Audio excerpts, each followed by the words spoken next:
ఓం శ్రీ గురుభ్యో నమః. I welcome you all to the second video. ఈ వీడియోలో మనం 26వ శ్లోకానికి ఉన్న ఆధ్యాత్మిక అంతరార్థాన్ని తెలుసుకుందాము. మనం 25వ శ్లోకంలో యజ్ఞాలు 2 రకాలుగా మనం తెలుసుకున్నాము. ఒకటి దేవతా యజ్ఞము, ఒకటి బ్రహ్మ యజ్ఞము. దేవతా యజ్ఞంలో దేవతలని రూపాలతో మనం ఆవాహన చేసుకుంటాము. అలాగే బ్రహ్మ యజ్ఞం అంటే మన అహాన్ని బ్రహ్మములో, ఆ బ్రహ్మము అనే అగ్నిలో మనం ఆహుతి చేస్తున్నాము. అది జ్ఞానయోగంకి సంబంధించింది, జ్ఞానులు చేసేది అని చెప్పుకున్నాము. అలాగే దేవతా యజ్ఞంలో 7 ఏజెంట్స్, 7గురు మనకి ఎవరు ఈ సమిష్టిగా మ్యాక్రోకాస్మిక్ లెవెల్‌లో, మైక్రోకాస్మిక్ లెవెల్‌లో అనేక పేర్లతో, అనేక రూపాలతో పరమాత్మ ఆ చైతన్యాన్ని తనకు తాను ప్రకటించుకున్నారు. సో దట్ మనం ఉపాసన చేస్తే, ఏ కోరికతో ఉపాసన చేస్తే ఆ కోరిక మనకి సిద్ధిస్తుంది. అట్లాగే పరబ్రహ్మం మీద మనం కూటస్థుడి మీద ఎప్పుడైతే దృష్టి పెడతామో మనం ఇంకా దట్ ఈస్ ద అల్టిమేట్. అదే ప్రాణకర్మ చేసినప్పుడు మనం అది రీచ్ అవ్వగలుగుతాము. అంటే మనం షట్చక్రాలలో మనం ఆ ప్రాణశక్తిని నిలిపి కూటస్థుడిలో లయం చేసినప్పుడు అది that is the ultimate fastest route అన్నమాట. సో అట్లాగే ఇప్పుడు మనం 26వ శ్లోకానికి ఉన్న ఆధ్యాత్మిక అంతరార్థాన్ని తెలుసుకుందాము. Let us welcome Sai madam. 26వ శ్లోకం పాడించుకొని తర్వాత లోతులోకి వెళ్ళి చూద్దాము. Over to you Sai madam. 4వ అధ్యాయము 26వ శ్లోకము.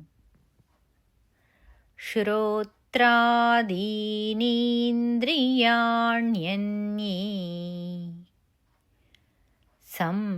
సంయమాగ్నిషు జుహ్వతి శబ్దాదీన్ విషయానన్యే ఇంద్రియాగ్నిషు జుహ్వతి. Thank you madam. ఇది సచ్ ఎ బ్యూటిఫుల్ శ్లోక. వినటానికి మళ్ళీ ఆ ఇంద్రియాల గురించి అంటున్నారు కానీ బట్ దెర్ ఇస్ లాట్. ఇప్పుడు చెప్పే కొద్దీ కూడా అందులో డెప్త్ పెరుగుతూ ఉంటుంది. ముందు సాంఖ్యంలో చెప్పిందే ఇక్కడ చెప్పరు. ఆ లోతులో ఏంటి, ఆ డిఫరెన్స్ ఏంటి అనేది మనం కొంచెం డిగ్ చేసి తెలుసుకోవాలన్నమాట. అది అనేక పుస్తకాలు చదివితేనే నాకు ఇందులో ఏదో ఉంది, ఏదో ఉంది అని అనిపించింది. ఆ తర్వాత నాకు ఆహ్, ఆహ్, జ్ఞానావతార్ శ్రీ యుక్తేశ్వరగిరి మహారాజ్ దగ్గర నా ఆన్సర్ దొరికిందనమాట. సరే అదంతా డిస్కస్ చేసుకుందాము. శ్రోత్రాదీనీంద్రియాణ్యన్యే ఆహ్, సంయమాగ్నిషు, అక్కడ సంయమ అని వచ్చింది కదా! దాన్ని కొంచెం హైలైట్ చేసుకోండి. ఆ సంయమాగ్నిషు జుహ్వతి, జుహ్వతి అని 2 లైన్‌లో 2 సార్లు వచ్చింది. ఏంటంటే హోమం చేస్తున్నారు. ఆ జుహ్వతి అంటే ఏంటో దీని లోతుల్లోకెళ్ళి చూద్దాం. ఏమంటున్నారు ఇక్కడ అంటే కొందరు శ్రోత్రాదీనీంద్రియాణ్యన్యే అంటే ద పవర్ ఆఫ్ హియరింగ్. చాలా పుస్తకాల్లో ఇది ఏమిచ్చారు అంటే చెవి అని ఇచ్చారు. ఈ చెవి మొదలగునవి అన్నారు కానీ ఈ చెవి హాస్ నథింగ్ టు డూ. ఈ లోపల వినికిడి శక్తి ఏదైతే ఉందో అది ఇంపార్టెంట్. ఇక్కడ చెప్పేది ఆ చిన్న సూక్ష్మం ఏంటంటే వినికిడి శక్తి, చూసే శక్తి, స్పర్శించే శక్తి మన లోపల ఏదైతే ఉన్నాయో దాంట్ల శ్రోత్రాదీనీంద్రియాణ్యన్య అంటే శ్రోత్రాది అంటే మనకి ద పవర్ ఆఫ్ హియరింగ్, ఆ వినికిడి శక్తి మొదలగు మిగతా శక్తులన్నీ, ఆ పంచేంద్రియాలతో ఉన్నటువంటి శక్తులు ఏదైతే ఉన్నాయో చూసే శక్తి, రుచించే శక్తి, స్పర్శించే శక్తి, ఇవన్నీ కూడా వీటన్నింటినీ the fire of inner control, అంతర్నిగ్రహము అనే అగ్నిలో జుహ్వతి అర్పిస్తున్నారు, హోమం చేస్తున్నారు. ఈ శక్తులన్నిటినీ కూడా నా లోపల సెల్ఫ్ కంట్రోల్, అంతర్నిగ్రహం, ఇన్నర్ కంట్రోల్ అనే ఒక అగ్ని ఉంది నాలో. దాంట్లో నేను దీనిని ఆహుతి చేస్తున్నాను. జుహ్వతి. మరికొందరు దీన్ని ఇక్కడ మనం సంయమాగ్ని అన్నాం కదా! దానికి ఇంకా మోర్ ఇన్ డెప్త్ ఎక్స్‌ప్లనేషన్ ఉంది. తర్వాత చూద్దాం. మరికొందరు ఏం చేస్తున్నారంటే శబ్దాది విషయాలను అంటే శబ్ద, స్పర్శ, రూప, రస, గంధాలు అనే ఈ విషయాలు ఏదైతే ఉన్నాయో ఇంద్రియాలు అనే అగ్ని యందు హోమం చేస్తున్నారు. The higher level of understanding of senses ఇక్కడ. ఇంద్రియాలు అనే అగ్ని అంటే మనకి ఇంకా డీపర్ లెవెల్‌లోకి వెళ్దాం దీన్ని అర్థం చేసుకోవటానికి. అందులో ఆ విషయాలు ఏదైతే ఉన్నాయో దానిని నేను హోమం చేస్తున్నానంటే ఇక్కడ 2 రకాల దాని గురించి చెప్తున్నారని ఇప్పుడే మనకు అర్థమైంది. ఈస్ టాకింగ్ అబౌట్ పరమాత్మ మనకి 2 రకాలుగా దాని గురించి చెప్తున్నారు హోమం గురించి. ఏంటి అది అంటే ఇంకా లోతుల్లోకి వెళ్తే మనకి గురువుగారు పరమహంస యోగానంద గారు ఏం చెప్తున్నారంటే మనం ఇప్పటివరకు మనం కర్మలు ఎట్లా ఏ స్థితిలో ఉండి చేస్తే మన సంచిత ఆగామి కర్మలు దగ్ధం అవుతాయో చెప్పారు. మనం ఏ స్థితిలో ఉండాలి, మన మానసిక స్థితి ఎలా ఉండాలి, మన ధ్యాన సాధన ఎలా ఉండాలి, ఇవన్నీ కూడా చెప్పుకుంటూ వచ్చారు. కానీ అవన్నీ కూడా ఏంటంటే మనకి సరే వచ్చి ఇంకా ఫలానికి పరిపక్వత చెందని సంచిత కర్మలు అంటే బ్యాక్గ్రౌండ్‌లో ఒక పెద్ద ఉంది. వాముల గడ్డి వాములాగా పెద్దదుంది. దానిని దగ్ధం చేస్తున్నాము. ఇంకా ఏది రిజల్ట్‌ని కూడా మనం సమగ్రం దాన్ని నాశనం చేస్తున్నాం కాబట్టి ఇంక మనకి ఆగామి కర్మలనేవి లేవు. But what about now? ఇప్పుడు ఉన్నాం కదా! అది అంతకుముందు నేనొకసారి అన్నాను. ఇప్పుడున్న ప్రారబ్ధ కర్మ సంగతి ఏంటి అంటే అది ఈ శ్లోకంలో వస్తుంది. అదే ఇక్కడున్న సూక్ష్మం మీకసలెక్కడ ఏ బుక్‌లో కూడా ఆ మాట ఇవ్వలేదు. ప్రారబ్ధ కర్మ అన్న మాట అది నేను చాలా ప్రౌడ్‌గా ఫీల్ అవుతున్నాను. నేను అన్నది కొంచెం వాడుకొని ప్రారబ్ధ కర్మని డిగ్ చేయటం అంటే ఆ క్వెషన్ వచ్చినప్పుడే నాకు మనసులో జ్ఞానావతారణ అడుగు తెలుస్తుంది అన్నట్లు ఒక స్ఫురణ వస్తే అప్పుడు యుక్తేశ్వరగిరి మహారాజ్ ఏం చెప్తున్నారు ఈ శ్లోకం గురించి అని చూసినప్పుడు అందులో వాడారు. ప్రారబ్ధ కర్మను ఎలా అనుభవించాలో ఈ శ్లోకంలో చెప్తున్నారు అని. అయితే ఆయన దగ్గర ఆయన దగ్గరే వాడారు ఇది. సో చాలా హ్యాపీగా అనిపించింది. అయితే దీని లోతుల్లోకి వెళ్తే మనకి ఫస్ట్ లైన్ ఏంటో చూద్దాం. శ్రోత్రాదీన్నీంద్రియాణ్యన్యే సంయమాగ్నిషు జుహ్వతి. నేను ఇట్లా చెప్పే కొద్దీ మీ నోటికి కూడా వచ్చేస్తుంది. శ్రోత్రాది ఇంద్రియాన్ అన్యే. అయితే ఇది సెల్ఫ్ డిసిప్లిన్‌తో ఎవరి గురించి ఇది అంటున్నారంటే మనలో ఒక నియంత్రణ ఉంది. నిత్యం యోగ సాధన చేస్తూ ఉన్నాము. ఇంద్రియాలకున్న శక్తిని ఉపసంహరించుకొని ఆ నియంత్రణతో తమలో జాగృతమైన ఒక శాంతి అనేది నాలో వచ్చింది. ఒక పీస్ అనేది వచ్చింది లోపల. ఎందుకు? నేను నిత్యం ఆ యోగాగ్ని లోపల నడుస్తూ ఉంది. ఆ అగ్నిలో నుండి ఉద్భవించింది నాలో శాంతి అనేది. ఆ శాంతిలో వేటిని ఆ ఇంద్రియాలకున్న శక్తి ఏదైతే ఉందో నేనేదైతే జాగృతం చేసుకున్నానో ఆ శాంతిలో వాటిని హోమం చేస్తున్నానో ఆ బ్రహ్మచారుల గురించి ఇక్కడ చెప్తున్నారు. బ్రహ్మచారీస్ ఎవరినంటున్నారు బ్రహ్మచారులు అంటే ఇట్లా నిత్యం ఆ యోగ సాధన చేస్తూ ప్రత్యాహార ఇంద్రియాలకున్న శక్తిని ఉపసంహరించుకొని మనలో ఆ నియంత్రణతో జాగృతమైన శాంతిలో వాటిని హోమం చేస్తున్నారు. వారిని బ్రహ్మచారులు అంటున్నారు. వాళ్ళ గురించి ఈ ఫస్ట్ లైన్ లో చెప్తున్నారనమాట. గాఢ ధ్యాన స్థితిలో మీకు గుర్తున్నట్లయితే అర్జున విషాద యోగంలో అనేక మంది మహాభారత్ క్యారెక్టర్స్ వచ్చారు.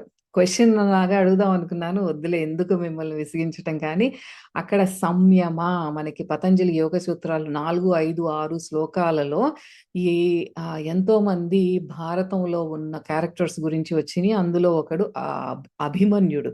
ఆ అభిమన్యుడు రిప్రజెంట్ చేసేదే సంయమ.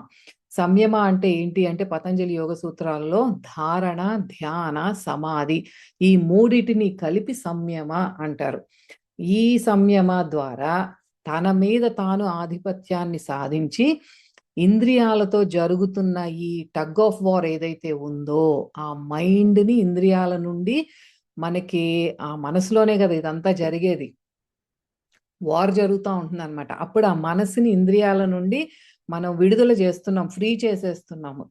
ఇంద్రియాల నుండి అందే అనుభూతి, ఆ పర్సెప్షన్ ఏదైతే మనకి ఆహా ఓహో ఫీలింగ్ ఏదైతే ఉందో ఆ అనుభూతిని మనకి ఒకే ఒక్క అనుభూతి అదే పరమానందం ఏదైతే ఉందో the bliss of the self మనకి సమాధి స్థితిలో ఏదైతే మనం అనుభూతి చెందుతున్నామో అందులో కరిగించేస్తున్నాము.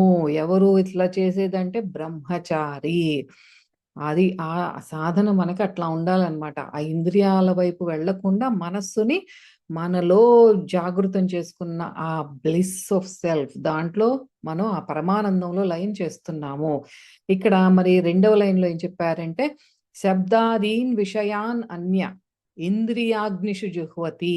ఇంద్రియాగ్నిషు జుహ్వతి. ఇక్కడ సరి అయిన క్రమశిక్షణతో సరైన చర్యలు చేస్తూ, అంటే ఎవ్రీథింగ్ ధర్మ మార్గంలో ఉంటూ శాస్త్ర విహితమైన, అంటే శాస్త్రంలో నిర్దేశించడమైన, అంటే అన్నీ కరెక్ట్గా చేస్తున్నాను, దానికి విరుద్ధమైన వాటికి నేను దూరంగా ఉంటున్నాను, శాస్త్రంలో చెప్పిన దానికి విరుద్ధంగా నేను ఏది చెయ్యట్లేదు, నాకు వేదాలు ఏదైతే చెప్తున్నాయో దానికి లోబడి, దానికి కట్టుబడి పర్ఫెక్ట్గా చేస్తున్నాను. మోక్షం కోసం అట్లా చేస్తూ మోక్షం కోసం తప్పించే ఒక వరల్డ్లీ మ్యాన్ ఎవరైతే ఉన్నారో వాళ్ళని సంబోధించి చెప్పినదే సెకండ్ లైన్. ఏది? శబ్దాదీన్ విషయానన్య ఇంద్రియాగ్నిషు జుహ్వతి. ఇది మామూలు వాళ్ళు కాదు, సామాన్య మానవులు ఎవరైతే మెటీరియలిస్టిక్ గా నిత్యం ఒక పదార్థం వైపు నాది నేను అన్న ఈ స్థూల జగత్తులోనే ముడిపడిపోయి ఉన్నారు, వాళ్ళ గురించి చెప్పట్లేదు. దిస్ ఈజ్ మనలాగా వీఆర్ ఇన్ ద వరల్డ్, మన ప్రాపంచికంగా ఉన్నాం, కానీ మన లోపలంతా ఒక తపన ఉంది, మోక్షం కోసం తప్పిస్తున్నాము, అంతా ఒక డిసిప్లిన్ లో ఉన్నాము, ఎంత తినాలి, ఏం చూడాలి, ఏం వినాలి అన్న ఒక క్రమశిక్షణ అనేది మనకు అలవాటు అయింది.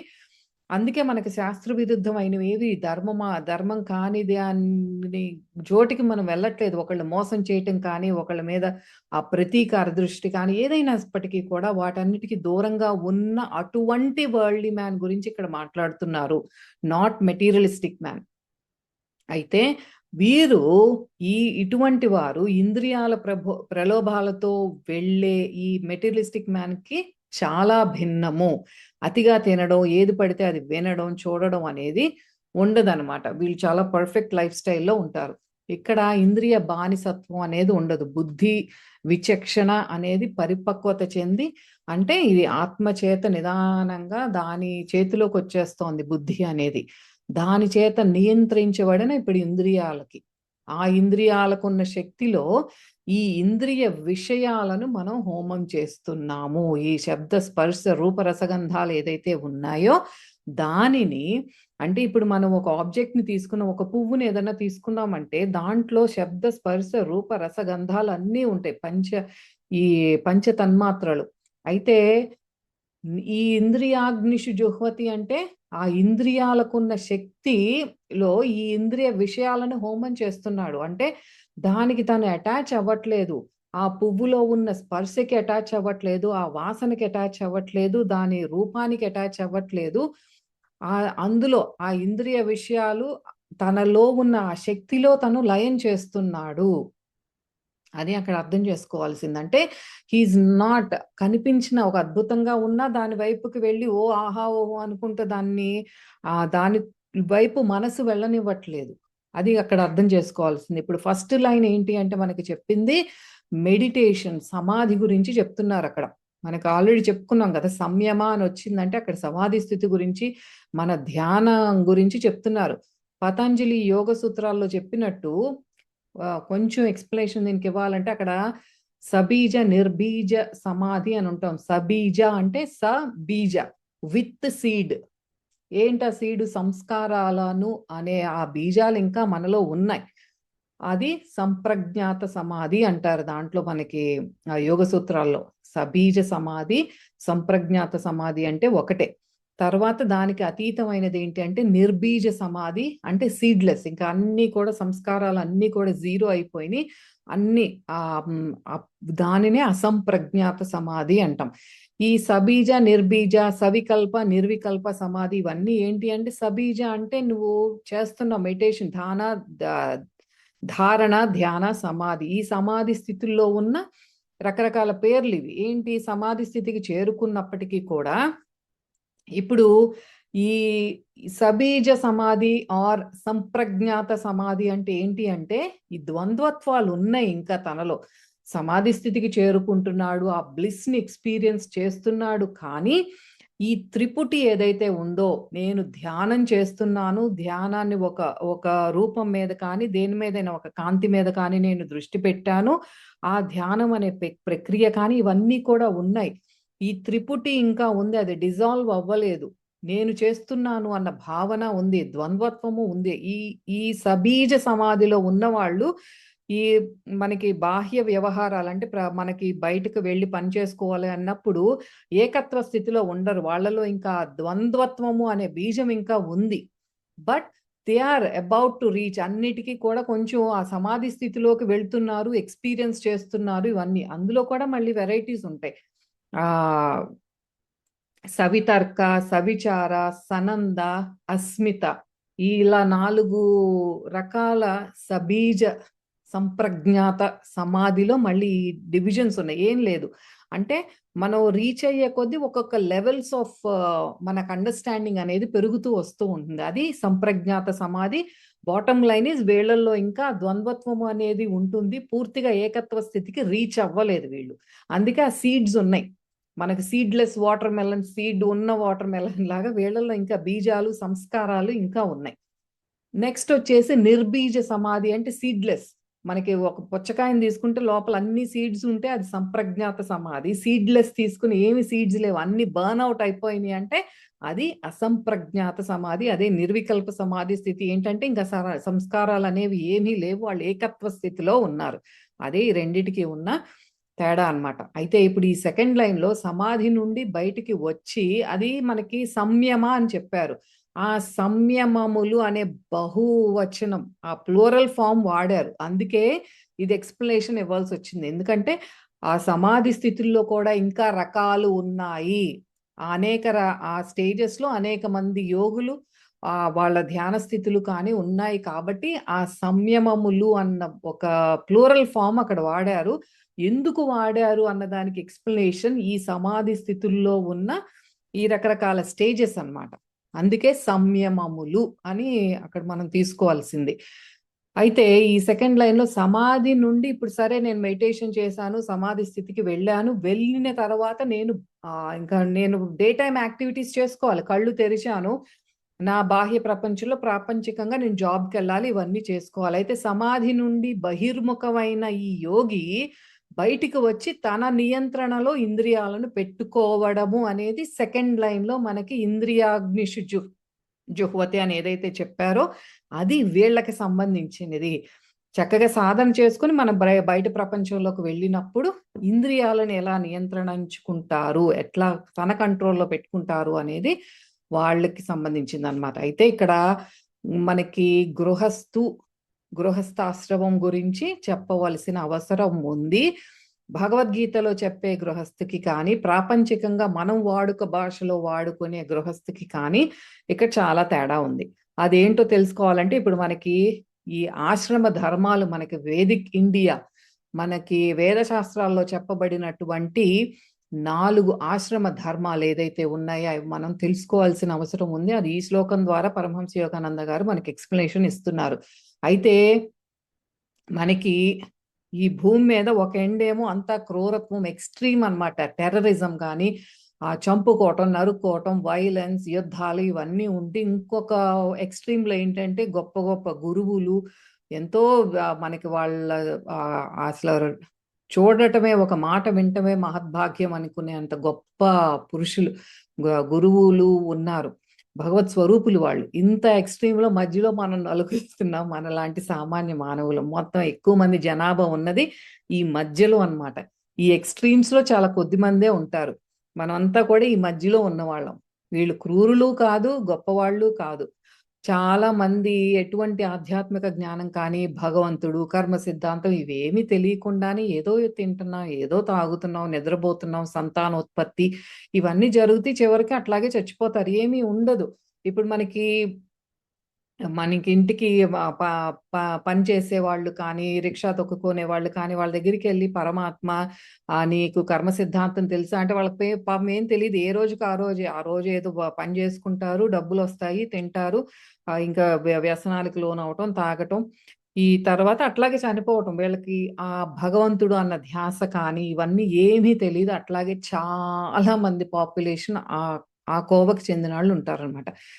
అయితే యోగుల దృష్టిలో ఏంటంటే ఈ సామాన్య మానవులు ఎవరైతే ఒక భగవత్ దృష్టి ఏది లేని వాళ్ళు, ఈ అనిత్యమైన వస్తువుల కోసమే నిత్యం వాటిదే ఈ తింటం, తాగటం, వస్తువులు వీటి మీదే ఉండి కేవలం శరీర స్పృహతోనే ఉన్నవాళ్ళు ఆత్మ ఏదైతే నిత్య వస్తువో దాని గురించి ఎటువంటి అవగాహన లేని వాళ్ళని నిరాశ్రయులు అంటున్నారు. అంటే అన్‌షెల్టర్డ్ స్టేట్ అది. వాళ్ళకంటూ ఒక షెల్టర్ లేదు.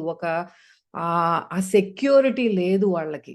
అన్‌షెల్టర్డ్ స్టేట్‌లో ఉన్నవాళ్ళు ఈ ప్రాపంచికంగా ఎవరైతే అస్సలు ఎటువంటి అవగాహన లేదు, నోటి నుండి ఒక్క భగవంతుడన్న మాట కూడా రాదో వాళ్ళు నిరాశ్రులు అన్నమాట. అయితే ఎటువంటి ఆశ్రమము లేని స్థితిలో ఉన్నారు అనుకుంటారు. ఎవరు అంటే ఒక యోగి వాళ్ళని చూసి అట్లా అనుకుంటారనమాట. అయితే అసలైన ఆశ్రమ వాసులు ఎవరు అంటే మోక్షం కోసం నిత్యం పరితపించేవారే యాక్చువల్‌గా చెప్పాలంటే వాళ్ళు ఆశ్రమ వాసులు. వాళ్ళకి ఒక ఆశ్రయం ఉంది. ఏంటి భగవంతుడి షెల్టర్ ఉంది వాళ్ళకి. వాళ్ళనే ఆశ్రమ వాసులు అంటున్నాం. వాళ్ళెప్పుడూ నిత్యం మోక్షం కోసమే వాళ్ళు పరితపిస్తూ ఉంటారనమాట. అయితే మనకి ఆశ్రమ ధర్మాలున్నాయి. అంటే ఎందుకున్నాయి అంటే మనకు మానవాళికి ఒక డిసిప్లిన్‌లో ఎట్లా ఉండాలి అని ఇవన్నీ కూడా నిర్దేశించబడినయి. మనకన్నీ కూడా ఇట్లా ఉండాలి మీరు అని చెప్పారు. అవే బ్రహ్మచర్యాశ్రమం కానీ, గృహస్థాశ్రమం కానీ, వానప్రస్థాశ్రమం కానీ, సన్యాసాశ్రమం కానీ. అసలిప్పుడు రోజుల్లో చూస్తే జీరో. మనం అది ఇందులో ఏ ఒక్కటి కూడా మనం ప్రాక్టీస్ చెయ్యము, ఫాలో అవ్వట్లేదు. నథింగ్. చూద్దాం ఇవేంటో. అయితే ఏ వయసు వారు ఏం చెయ్యాలి అనేది ఇక్కడంతా నిర్దేశించబడి మనకి జీవితాంతం అంటే ఎలా మొదలుపెట్టాలి, ఎలా ఎండ్ చేసుకోవాలి అన్నిటికీ ఒక మార్గనిర్దేశకంగా ఇలా ఇవ్వబడటం జరిగింది. అయితే బ్రహ్మచర్యాశ్రమం గురించి చూస్తే 7 సంవత్సరాలు ఇప్పుడు బిడ్డకి 7 సంవత్సరాలొస్తే ఒక గురువుగారి దగ్గరికి ఒక ఆశ్రమంలో వదిలేసేవారు. ఇప్పుడు మనకి శ్రీకృష్ణ పరమాత్మ అయినా, రాముల వారైనా అందరూ క్షత్రియులు అందరూ కూడా ఇట్స్ సేమ్ ప్రాసెస్. 7 ఇయర్స్ రాగానే ఆశ్రమానికి వెళ్ళేవారు. అక్కడ ఇప్పుడేంటంటే ఇప్పుడు తల్లి, తండ్రి ఈ లిమిటెడ్ అట్మాస్ఫియర్‌లో లేకుండా వాళ్ళు నేర్పించేదంతా ఆ ముందు 6 సంవత్సరాల్లో అయిపోయింది. 7 సంవత్సరాలు వచ్చేపాటికి ఇంక వీళ్ళు సొసైటీ నుంచి ఒక గురువు దగ్గర నుండి నేర్చుకోవాలి వాళ్ళు. So, they are out of the home. ఇంక ఇంట్లో ఉండేవారు కాదు. అక్కడ గురువు దగ్గర దీక్ష తీసుకొని ఉపనయనం అనేది జరిపించేవారు. ఆ పవిత్రమైన జంధ్యం ఎప్పుడైతే ఇదేస్తారో అదేంటంటే స్వచ్ఛమైన జీవితానికి అది చిహ్నం. ఇంకా నువ్వు ఉపనయనం తర్వాత ఆడవాళ్ళ వైపు చూడటం కానీ, పూర్తిగా భౌతికంగా ఉన్న ఈ మెటీరియలిస్టిక్ వాళ్ళతో తిరగటం, వాళ్ళతో ఉండటం కానీ చేయకూడదు. ఆ పర్మిషన్ ఉండేది కాదు. ఒక్కసారి ఉపనయనం జరిగిన తర్వాత ఇంక నీ రూట్ అంతా ఏంటి అంటే అక్కడొక క్రమశిక్షణ గురువుగారిచ్చిన దీక్ష ప్రాక్టీస్ చేస్తూ అలా గడపాలి నీ జీవితం. అట్లా 7-10 సంవత్సరాల వరకు ఏం చేసేవారంటే ధ్యాన సాధన, ఈ శాస్త్ర గ్రంథాల ఔపోసన పట్టటం ఇవన్నీ కూడా జరిగేది ఆశ్రమాల్లో. 11 సంవత్సరాలు వచ్చిన తర్వాత యుద్ధ కళలు నేర్పేవారు. ఒక క్షత్రియుడులా అందరిని ఎట్లా కాపాడాలి, ధర్మాన్ని ఎలా రక్షించాలి అనేది నేర్చుకునేవారు. 12th ఇయర్ 12వ సంవత్సరం వచ్చినప్పుడు ఏంటంటే ఫైనాన్సెస్ ఎట్లా మేనేజ్ చేయాలి, ధర్మ, అర్థ, కామ, అర్థం ఫైనాన్సెస్ ఎట్లా మేనేజ్ చేయాలి, ప్రాపంచిక వ్యవహారాలు ఎట్లా చూసుకోవాలి, ఆ మెలకువలన్నీ కూడా 12 సంవత్సరాలు దాటిన తర్వాత నేర్పించేవారు. అట్లా ఈ ఎర్లీ 20s ఇప్పుడు 24 సంవత్సరాలు వచ్చేపాటికి అక్కడి నుండి అప్పుడు వరకు ఆశ్రమంలో ఉండేవారు. ఆ తర్వాత ఇంటికొచ్చేసేవారు. ఇంకా 24 ఇయర్స్‌కి వివాహం, పిల్లలు పుట్టటం, ఈ కుటుంబ బాధ్యతలు ఇవన్నీ కూడా నిర్వహించేవారు. ఆ తర్వాత 50 ఇయర్స్ 50 ఏళ్ళు వచ్చినప్పటికి ఇంకా బాధ్యతలు అయిపోయినాయి. పిల్లలు పెద్దవాళ్ళు అయిపోయారు. వాళ్ళకి పెళ్ళిళ్ళు అయిపోయినాయి. ఇంక వాళ్ళకి బాధ్యతలు అప్పజెప్పేసి అడవుల్లోకి వెళ్ళిపోయేవారు. మళ్ళీ ధ్యాన సాధన ఆ గురువు దగ్గరికి వెళ్ళి మళ్ళీ ఆ సాధన ఏదైతే ముందు మొదలుపెట్టారో దాన్ని కంటిన్యూ చేసి ఇంకా గురువు సమక్షంలో తీవ్రంగా ఆ సాధన చేసుకునేవారు. ఇది వానప్రస్థాశ్రమం అన్నమాట. ఇదే 3rd స్టేజ్. ఏంటంటే అది ఫారెస్ట్ హెర్మిటేజ్ స్టేట్. అడవి ఆశ్రమ దశ. అడవి అక్కడే ఉండి మళ్ళీ గురువు గారి దగ్గర ఇదంతా కూడా ఇంకా ఆ ప్రాక్టీస్ అనేది గాఢంగా చేసేవారు. అట్లా బాల్య దశలో ఆ చిన్న వయసులో బ్రహ్మచర్యాశ్రమంలో ఏదైతే క్రమశిక్షణ, ఈ శమ దమాలు, యమ నియమాలు ఇవన్నీ నేర్చుకున్నారో ధ్యాన సాధన, ఒక క్యారెక్టర్ ఒక వ్యక్తి ఎలా ఉండాలి అనేది ఒక క్యారెక్టర్ బిల్డ్ అయ్యేది వాళ్ళలో. మోసం చెయ్యకుండా ఎలా అట్లా ఒక ప్యూర్ క్యారెక్టర్ అనేది డెవలప్ అయ్యేది. అప్పుడే వివాహం అనేది జరిగేది. అట్లా కుటుంబ బాధ్యతలు అయిపోయిన తర్వాత ఏదైతే సంపాదించారో అది సగం పిల్లలకి ఇచ్చేవారు. ఆ సగం మిగతా సగమేమో గురువు గారికి ఆశ్రమానికి డొనేట్ చేసేసేవారు. ఆ తర్వాత ఏంటంటే లాస్ట్ సన్యాసాశ్రమంలో ఏంటంటే బంధాలన్నీ ఇంకేమీ లేవు. తన దగ్గర అంటూ ఏమీ లేదు. పూర్తిగా సన్యసించేసి ఆ భార్య ఉంటే ఆ భార్యతో పాటు ఇల్లు వదిలేసి ఇల్లు ఏమీ లేదు. అట్లా దేశ సంచారం చేసేవారనమాట. భారతదేశం అంతా తిరుగుతూ వాళ్ళ జ్ఞానాన్ని నలుగురికి పంచుతూ వాళ్ళు ఏదన్నా సేవలు చేస్తే ఆ సేవలు పొందుతూ అట్లా అశేష జీవితాన్ని అట్లా గడిపేవారు. This is our Vedic India. Ancient times లో ఇట్లా జరిగేది ఆ వేదంలో చెప్పిన దాని ప్రకారం. ఇప్పుడు అసలు మనం చూసుకుంటే అంత అల్లకల్లోలంగా ఉంది. మనం అసలు పిల్లలకి ఏం నేర్పిస్తున్నాము, ఇంట్లోనే ఉంటారు వాళ్ళు. తల్లి తండ్రి మెయిన్ వాళ్ళకి. స్కూల్కి వెళ్తారు, ఏదో నేర్చుకుంటారు. అందుకే ఇంత యాంగ్జైటీ, డిప్రెషన్ చిన్నపిల్లల దగ్గర నుంచి ఎందుకు మొదలవుతుందంటే అసలు there is no question of ఇప్పుడు ఇంద్రియ నిగ్రహం కానీ అసలు ఎక్కడా ఉండదు. ఏ స్కూల్లోనూ చెప్పరు. శమ దమ ఈ యమ నియమాలు ఇవన్నీ కూడా they are very important. I hope మళ్ళీ ఇవన్నీ మనకి మన భారతీయ విద్యా వ్యవస్థలో ఇవన్నీ మళ్ళీ ఇన్కార్పొరేట్ చేస్తే చాలా బాగుంటుంది. ఒక పర్ఫెక్ట్ గా డిజైన్ చేసిన దాన్ని ఎక్కడో ఇదంతా పోయింది, మనకంతా డిస్ట్రాయ్ అయిపోయింది. ఈ బ్రిటిషర్స్ రూల్ చేయటం మూలానో మొఘల్ సామ్రాజ్యం ఎంతో మంది ఇన్వైట్ చేశారు. అంత అస్తవ్యస్తం అయిపోయింది. హోప్ఫుల్లీ అన్ని గుర్తించి మనం మళ్ళీ తెచ్చుకుంటే బాగుంటుంది. అది ఎంత చక్కగా ఉంది అది ఒక సీక్వెన్స్ లో. మనం ఇప్పుడు ఏంటంటే నిత్యం త్రూ అవుట్ చచ్చిపోయేంత వరకు పనిచేస్తూ డబ్బు సంపాదనే అయిపోతుంది. ఇక్కడ వానప్రస్థాశ్రమం ఇంక ఇక్కడ ఆపేసేయాలి. దిస్ ఇస్ డన్, ఇంకా నువ్వు వెళ్ళిపోవాలి, దేర్ ఇస్ మోర్ చేయాలి అన్నది ఏం లేకుండా చచ్చిపోయే వరకు సంపాదన, బాధ్యతలు, మళ్ళీ ఏంటి గ్రాండ్ కిడ్స్ ని చూసుకోవటం ఇదే అయిపోయింది. కానీ అసలు ఎక్కడ కూడా భగవంతుడి మీద ధ్యాస అనేది ఏదో కొద్దిగా ఒక 1 or 2% అది జరుగుతోంది. అసలు పెళ్ళిళ్ళు అవ్వటమే 40 ఏళ్ళకి అవుతున్నాయి ఇప్పుడు. అసలు పెళ్ళిళ్ళు అవ్వటం కూడా చాలా తగ్గిపోయింది. ఎవరు పిల్లలు దొరకట్లేదు. మగపిల్లలు, ఆడపిల్లలు ఎవరు దొరకట్లేదు. దొరికినా ఏదో ఒక సంవత్సరంలో విడిపోతున్నారు. ఇవన్నీ అస్తవ్యస్తంగా ఉంది మన వ్యవస్థ. ఈ వేదిక్ ఇండియా అనేది లాంగ్ గాన్.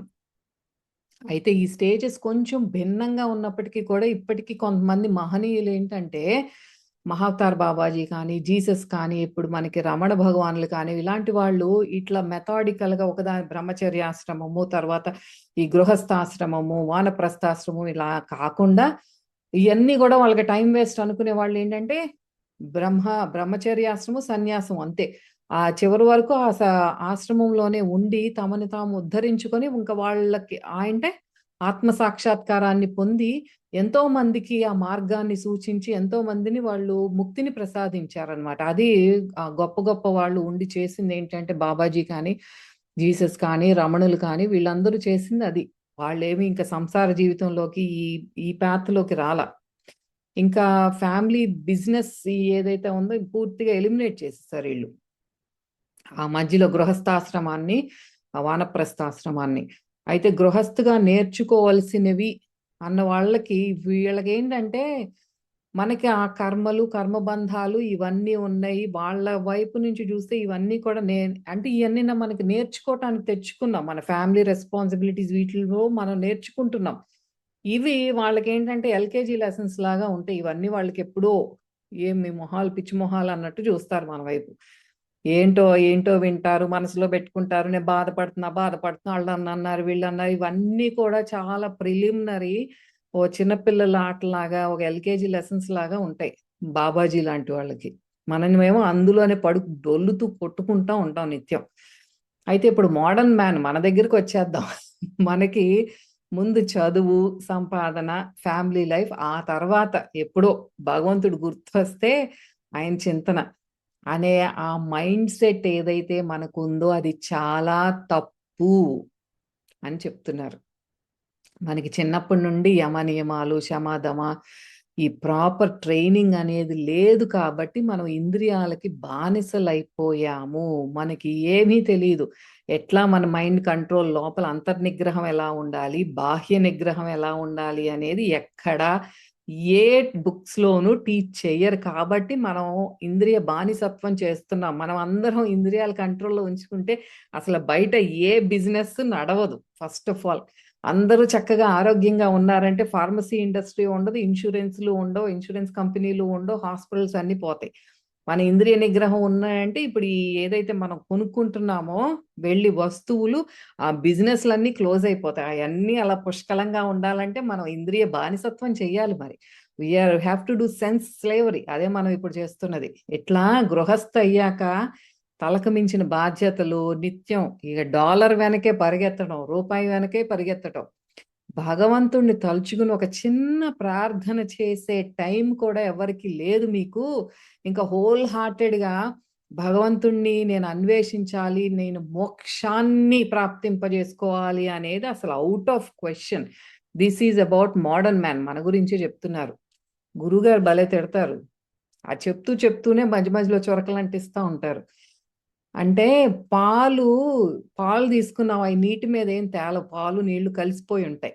కానీ ఆ స్వభావం, ఈ పాలు స్వభావాన్ని మార్చుకొని వెన్న అయినప్పుడు ఆ తర్వాత నీటి మీద అది తేలగలుగుతుంది. అట్లాగే మనిషి చిన్నప్పటి నుండి కూడా ఆత్మ సాక్షాత్కారాన్ని పొందాలి అని తన మనస్సును ఎప్పుడైతే చిలుకుతున్నాడో ఆ వెన్న వంటి మోక్ష ప్రాప్తిని తను పొందగలడు. అప్పుడు ప్రపంచంలోనే ఉంటాడు కానీ కోరికలకి, అటాచ్మెంట్స్కి బందీ అవ్వడు అన్నమాట. అన్నీ అన్నీ చేసుకుంటాడు కానీ ఆ తామరాకు మీద నీటి బొట్టులా ఉంటాడు కానీ దేనికి కూడా బందీ అవ్వడు. అందుకే మనలో భగవంతుడిని చేరుకోవాలి అన్న తీవ్రమైన కోరిక మనలో ఎప్పుడైతే ఉంటుందో మనం దానికే ప్రాముఖ్యత ఇవ్వాలి. మిగతాయన్నీ ఇంకా జస్ట్ డ్రాప్ ఇట్. ఏదైతే మనకిప్పుడు అంత కోరిక ఉంది, మనకి అనేక రకాలు చాలా డిఫరెంట్ ఏరియాస్‌లో మనం ఆ టైంని సేవ్ చేసుకొని ఎక్కువ సాధన కోసం వాడుకోవచ్చు. ఈ శాస్త్ర గ్రంథాలు అర్థం చేసుకోవటానికి మనం ప్రయత్నించొచ్చు. అది మనకు చెక్ చేసుకుంటూ ఉండాలి. మన ఇళ్లల్లో ఒక రాక్షసుడు తిష్ట వేసుకొని ఉన్నాడు. ఎవరు అంటే అదే కోరిక, కుటుంబీకుల మధ్య ఉండే ఒక ఆహ్, అవగాహన లేకపోవటం, ఆ హార్మోనియస్ బ్యాలెన్స్ లేకపోవటం అన్నమాట. అంటే ఒక సమతుల్యత లేకపోవడం, భయాలు, దుఃఖం ఇవన్నీ కూడా ఏంటంటే ఆ రాక్షసుడు మన ఇంట్లో ఉన్నట్టే. ఏ కుటుంబం చూసినా ఇదే. చాలా కొద్ది ఫ్యామిలీసే ప్రశాంతంగా తల్లిదండ్రులు, పిల్లలు, అత్తమామలు సంతోషంతో, సామరస్యంతో ఉండటం అనేది చూస్తాం.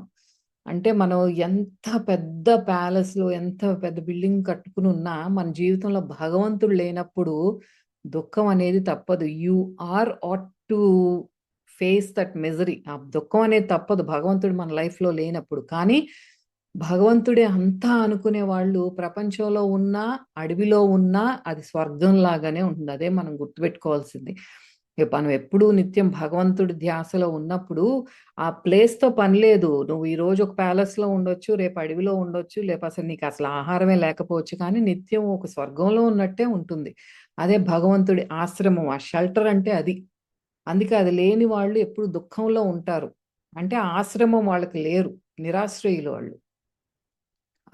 గృహస్థుల్ని గురువుగారు చెప్పేది ఇక్కడ ఏంటి అంటే ఇక్కడ ఈ పర్టిక్యులర్ శ్లోకాలో గృహస్థాశ్రమం గురించి చాలా ఇంపార్టెంట్ మనకి తెలుసుకోవాల్సింది.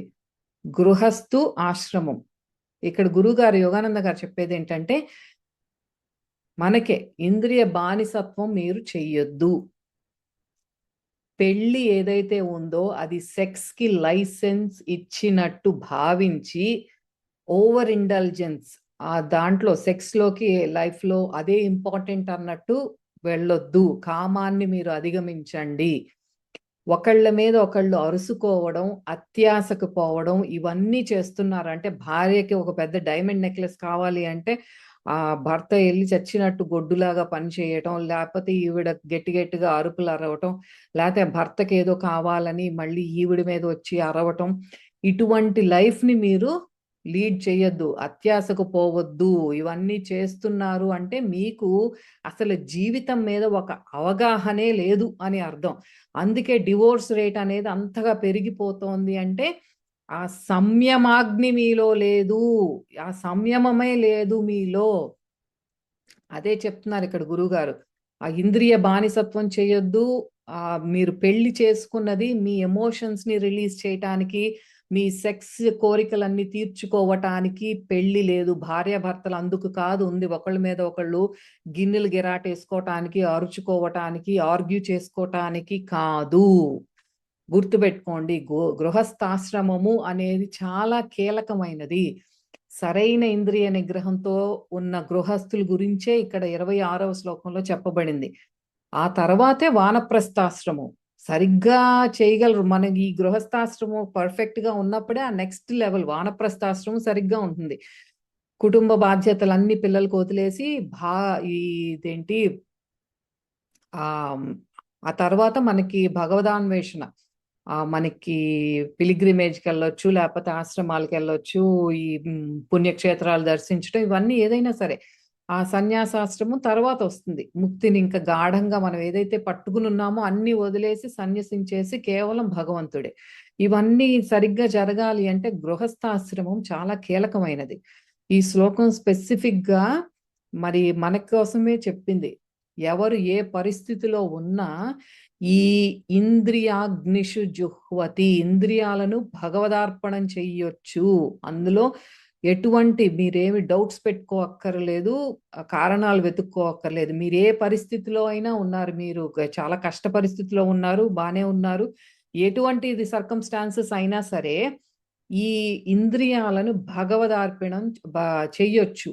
అదే మన జీవిత పరమార్థం. To find ever lasting bliss of God, బ్రహ్మానందాన్ని మనం అనుభూతి చెందాలి అంటే ఇంద్రియాలను జుహ్వతి, ఆ హోమం, వాటిని నాశనం చేయాలి. అందులో మనకి మోడర్న్ వరల్డ్ లో ఉన్నా సరే ఇప్పుడు మన కోసమే చెప్తున్నారు. మీకు నిజంగా భగవంతుణ్ణి చేరుకోవాలి, జీవన్ముక్తులు అవ్వాలి అనుకుంటే ఆశ్రమాలు ఉన్నాయి, గురువు సన్నిధానంలో ఉండి మీ గమ్యాన్ని చేరుకోవచ్చు, ఫ్యామిలీ లైఫ్ ని. అక్కడ ఈ మాట గురువు గారు చెప్తున్నారు. నేను ఇక్కడ డిస్క్లైమర్ పెడుతున్నాను, ఇది నేను చెప్పే మాట కాదు, యోగానంద గారు అక్కడ ఇచ్చిన మాట. ఏం చెప్తున్నారంటే, మీకు లోపల నిజంగా అంత ఫైర్, అంత తపన ఉంటే యూ కెన్. ఇప్పుడు మహావతార్ బాబాజీ కానీ రమణులు కానీ ఎలా అయితే ఈ ఫ్యామిలీ లైఫ్ ని బైపాస్ చేసేసారో, వాళ్ళు డైరెక్ట్ గా సన్యాసం ఇంకంతే, అన్నింటి వదిలేశారు ఎట్ ద మూమెంట్. అట్లా మీరు కూడా చెయ్యొచ్చు. If you have that much of fire, మీలో అంత ఉంటే గనక అన్ని ఆశ్రమాలు ఉన్నాయి, గురువులు ఉన్నాయి, మీరు వెళ్ళండి అంటున్నారు. భగవంతుడు అన్న ప్రయారిటీ లేనప్పుడు మనస్సు ఎదురుగా ఉన్న దాంతో వెళ్ళిపోతుంది. గమనించుకోండి, మీ లోపల మనస్సు భగవంతుడిలో లయమైనప్పుడు ఆ మనస్సు ఇంద్రియాల మీదకు వెళ్ళదు. ఎప్పుడైతే అది లేదో ఫస్ట్ కమ్ ఫస్ట్ సర్వ్, నాకు ఎదురుగా కనిపించింది, నాకు ఇప్పుడు అదే కావాలి, ఏదైతే ఉందో నేను అదే తింటాను, ఏదో ఒకటి టీవీ చూస్తాను, ఇలా ఏదైతే నన్ను పొగుడుతున్నారో అదే వింటాను. అట్లా ఇంద్రియ బానిసత్వం చేస్తుంది. ఎందుకంటే మనస్సు అక్కడ భగవంతుడి దగ్గర లేదు. సమాధి స్థితికి చేరుకున్న వాళ్ళని ఇంద్రియాలు ఏమీ చెయ్యవు. అదే నిత్యం మనకి గుర్తు చేస్తూ ఉంటారు పరమహంస యోగానంద గారు కూడా. ఎంత సంసారంలో ఉన్నా ఆధ్యాత్మికంగా పేదరికంగా ఉండవలసిన అవసరం ఎంత మాత్రం లేదు. ఇప్పుడు మనం అందరం ప్రాపంచికంగా అన్ని పనులు చేసుకుంటున్నాం, కానీ ఆధ్యాత్మిక పేదరికం, స్పిరిచువల్ పావర్టీ అనేది అక్కర్లేదు మీకు. మనం ఈ రోజు నిత్యం ఫేస్ చేసే ఛాలెంజెస్ కానీ, ఈ ప్రలోభాలు, టెంప్టేషన్స్ ఏయో కావాలనిపించటం కానీ, అన్నీ కూడా భగవంతుడు మనకు పెట్టే పరీక్షలు అని తెలుసుకోవాలి మీరు. ఆయన నా నిజమైన భక్తుడు ఎవరు అని ఆయన వెతుక్కుంటూ ఉంటారు.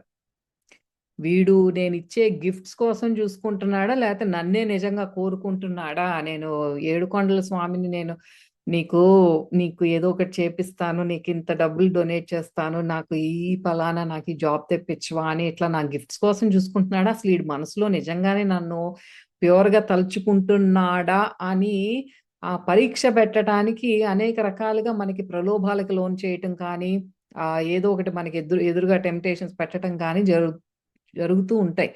ఆ నిశ్చలత్వం, సమభావన, దేనికి చెలించని వాడే భగవంతుడికి చేరువవుతాడు. అతడే భగవంతుడికి ఎందుకంటే అన్ని భగవంతుడు ప్రీత్యర్థమే చేస్తాడు, యజ్ఞంగా చేస్తాడు.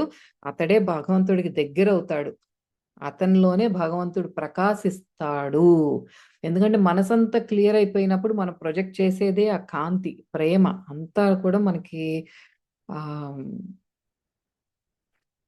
స్ప్రెడ్ చేయగలుగుతాం. అయితే ఇక్కడ నేను చాలా గొప్పగా చెప్పాను కదా! జ్ఞానావతార్ యుక్తేశ్వరగిరి మహారాజ్ గారు చెప్పింది ఏంటి అంటే, ఇక్కడ గృహస్థాశ్రమము అంటే ఇప్పుడు నేను ఇప్పటి వరకు చెప్పిందంతా కూడా పరమహంస యోగానంద గారు 'గాడ్ టాక్స్ విత్ అర్జునా'లో ఇచ్చిన వివరణ. దీనికి కొంచెం నేను యాడ్ చేసేది ఏంటి అంటే, మనకి గృహస్థాశ్రమము అంటే ఇల్లే ఆశ్రమంగా చేసుకున్నవాడు గృహస్థాశ్రమములో ఉన్నవాడు. He is making his own home. నేను ఇప్పుడు ఈ ఇంటిని నేను ఆశ్రమంగా చేసుకున్నాను. అతడు కరెక్ట్ గృహస్థాశ్రమంలో ఉన్నవాడు. తెచ్చుకున్న ప్రారబ్ధ కర్మను పూర్తిగా నెరవేర్చి ఆ తర్వాతే సుప్రీం ట్రాంక్విలిటీ భగవంతుణ్ణి ఆ బ్రహ్మానంద స్థితిని ప్రాప్తించుకోగలడు. ఇప్పుడు మనం తెచ్చుకున్న ప్రారబ్ధ కర్మ మనం అనుభవించేదే గృహస్థాశ్రమంలో. అది కీలకమైన పాయింట్ ఇక్కడ. ప్రారబ్ధ కర్మ గృహస్థాశ్రమము దేర్ ఇంటర్లింక్డ్ అండ్ ఇక్కడ ఈ శ్లోకం ద్వారా మనం తెలుసుకోవాల్సింది అదే. అది సరిగ్గా చేస్తేనే మనం ఆ బ్రహ్మానంద స్థితిని మనం ప్రాప్తించుకోగలం ద అల్టిమేట్ స్టేట్ కి. This is highly excellent path to take for elimination of prarabdha karma. ఏంటి అది అంటే, ఇప్పుడు మనకి ఈ శ్లోకంలో ఏదైతే చెప్పారో, ఈ గృహాన్నే మనం ఆశ్రమంగా ఎప్పుడైతే చేసుకున్నామో, మనం ఉన్న ఈ జన్మని తెచ్చుకున్న ప్రారబ్ధాన్ని ఎప్పుడైతే మనం ప్రతి సర్కమ్స్టాన్స్ ని, ప్రతి సిచ్యువేషన్ ని, ప్రతి ఛాలెంజ్ ని, ప్రతిదీ ఏదన్నా సరే చక్కగా యాక్సెప్ట్ చేసి భార్య భర్తలు ఇద్దరు ఒకళ్ళనొకళ్ళు యాక్సెప్ట్ చేసుకుని పూర్తిగా పిల్లలు కానీ వీళ్ళు అందరి దగ్గర నుంచి నేర్చుకునేది మన ప్రారబ్ధం అక్కడే ఉంది. ప్రారబ్ధ కర్మ అది మనం క్లియర్ చేసుకోకుండా వెళ్ళలేము. గుర్తుపెట్టుకోవాలి. ఎలిమినేషన్ ఆ ప్రారబ్ధ కర్మ ఎట్లా ఎలిమినేట్ అవుతుంది? సంచిత కర్మ ఎలిమినేట్ చేసుకున్నాం, ఆగామి కర్మ ఎలిమినేట్ చేసాం, కానీ ఇక్కడ తెచ్చుకున్నాం కొంత. అది ఎట్లాగూ అంటే ఇది హైలీ ఎక్సలెంట్ పాత్. అంటే ప్రారబ్ధ కర్మను జీరో చేసుకునే సర్వోత్కృష్టమైన మార్గము ఇదే. చక్కగా అంటే నువ్వు సాధన చేసుకో. సాధన చేసుకుని సమాధి స్థితిలో నుండి బయటికి వచ్చిన తరువాత కూడా ఇంద్రియ నిగ్రహంతో ఉండు. ప్రతి ఒక్కరిని కూడా చక్కగా నువ్వు యాక్సెప్ట్ చేయగలగాలి. నీ సర్కమ్స్టాన్స్ ని సమదృష్టితో సమభావంతో యాక్సెప్ట్ చేయాలి. అప్పుడు నీకు ఈ ప్రారబ్ధ కర్మ జీరో అవుట్ అవుతుంది. ఇదే లాస్ట్ ఇంకా క్లోజింగ్ ఏంటంటే, ఆది శంకరాచార్యుల వారి మనకి అందించబడిన శ్రీ దక్షిణామూర్తి స్తోత్రంలో ఉన్న మొదటి శ్లోకం.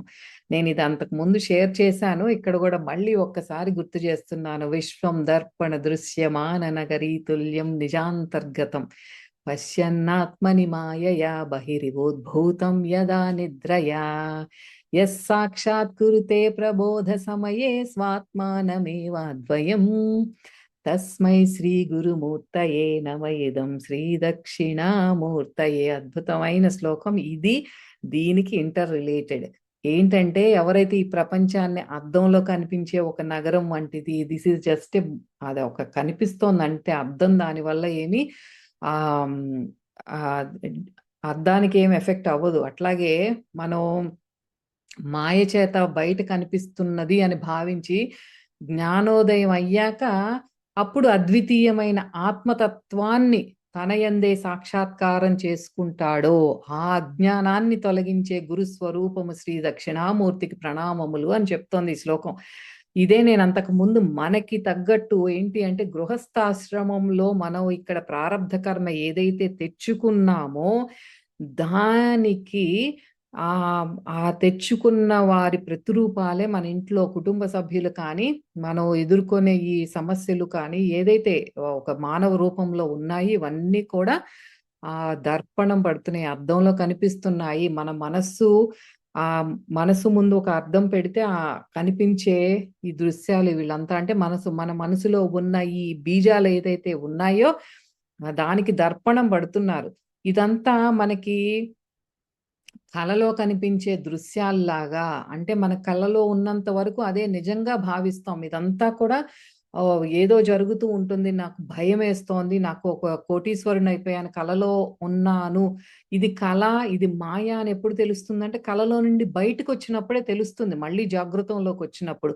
అట్లాగే ద అల్టిమేట్ జాగృతి ఏంటి అంటే ఆ జ్ఞానావస్థ. ఎప్పుడైతే మనకు ఆ జ్ఞానోదయం కలుగుతుందో, సాక్షాత్ కురుతే ప్రబోధ సమయే. ప్రబోధ సమయం అంటే మనలో ఒక ఆ జ్ఞానం జాగృతం అయింది. ఆ జ్ఞానం జాగృతం అయినప్పుడే ఈ ద్వంద్వాతీత అవస్థ అనేది మనం చూడగలుగుతాము. ఇదంతా చూసిందంతా ఇదా? ఇదంతా మాయా.